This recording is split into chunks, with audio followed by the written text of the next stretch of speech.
Bismillahirrahmanirrahim. Assalamualaikum warahmatullahi wabarakatuh. Perkenalkan, nama saya Lalu Radinal Ihya Catami dengan NIM C1L019050.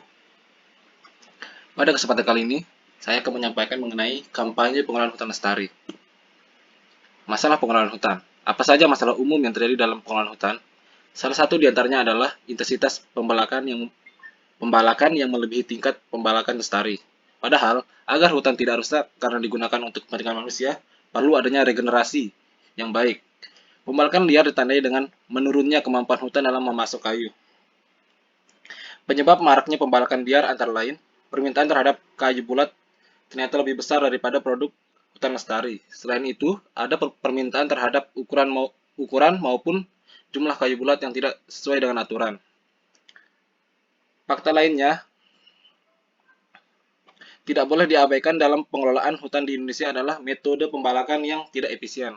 Hal ini bisa dilihat dari proporsi kayu yang didapatkan, limbah tebangan, dan kerusakan yang terjadi dalam pembalakan. Bukan hanya itu, penanaman hutan kembali sangat jauh dari jumlah yang sudah diambil. Berbagai permasalahan tersebut menimbulkan kondisi yang dilematis pada sektor kehutanan Indonesia. Pengelolaan hutan produksi lestari atau PHPL menjadi salah satu langkah penting yang dilakukan guna mengurangi laju penurunan kualitas dan kuantitas hutan di Indonesia.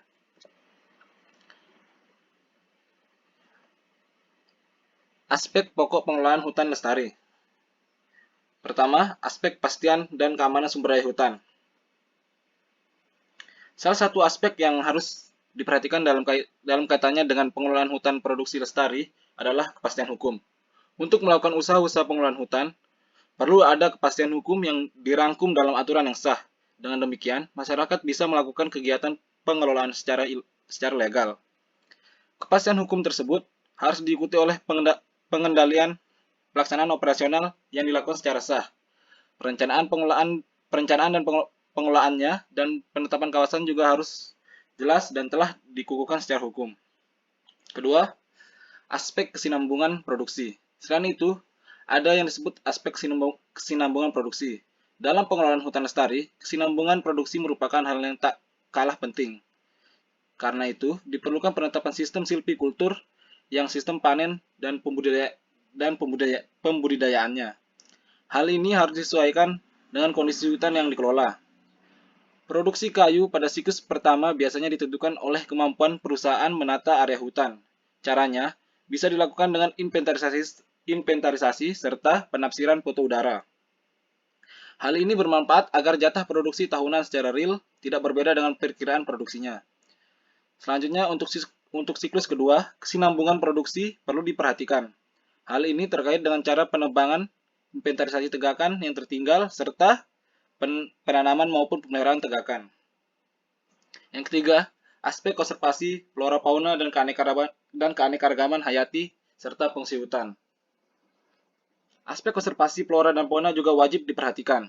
Konservasi dilakukan untuk penyediaan plasma nutpah, membangun zona penyangga yang membatasi hutan produksi dengan hutan konservasi, inventarisasi flora dan fauna, pencegahan terhadap penebangan pohon yang tidak boleh ditebang, pencegahan kebakaran, serta perlindungan sungai, pantai, mata air, dan area yang dilindungi lainnya. Keempat, aspek manfaat ekonomi. Aspek keempat yang terkait dengan pengelolaan hutan lestari adalah aspek ekonomi. Dalam aspek ini, sumber daya manusia memiliki pengaruh yang cukup penting. Ada beberapa hal yang perlu diperhatikan, yaitu profesionalisme tenaga kerja, kesejahteraan karyawan, serta kesempatan bekerja dan berusaha bagi masyarakat yang berada di dalam maupun di sekitar hutan.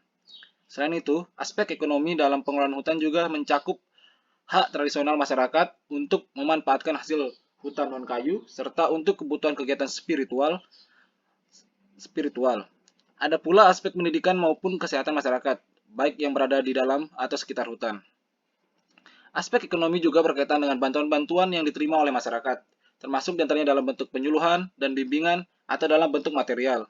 Dengan demikian, kehidupan masyarakat di dalam dan sekitar hutan bisa meningkat. Selanjutnya, aspek kelembagaan.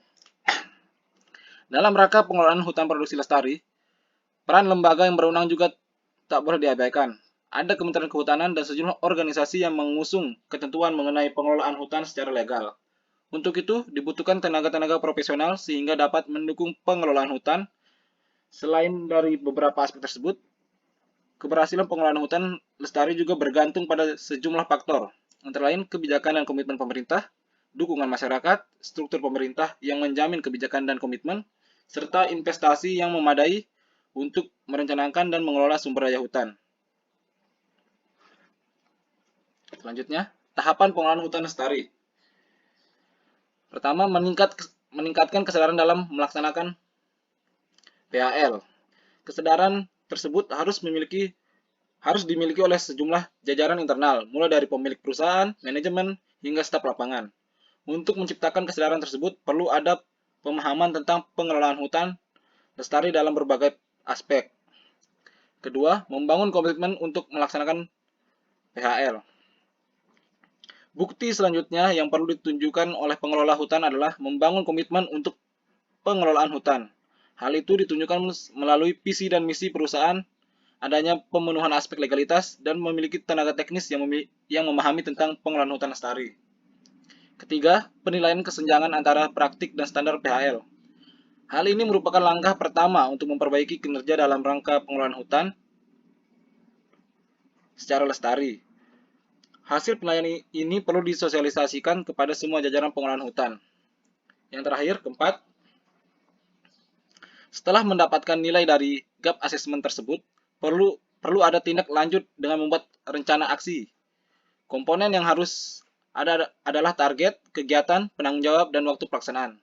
Langkah kedua adalah mengumpulkan data dasar, yaitu informasi menyeluruh terkait sumber daya hutan, dampak potensial, kondisi sosial, budaya, dan ekonomi masyarakat di sekitar. Adapun kegiatan utama dalam tahap ini adalah penataan batas area kerja serta pengukuhan kawasan hutan dan analisis terhadap dampak lingkungan atau AMDAL. Analisis ini perlu dilakukan guna memenuhi syarat pemanfaatan hasil hutan. Sekian dari saya, terima kasih. Assalamualaikum warahmatullahi wabarakatuh.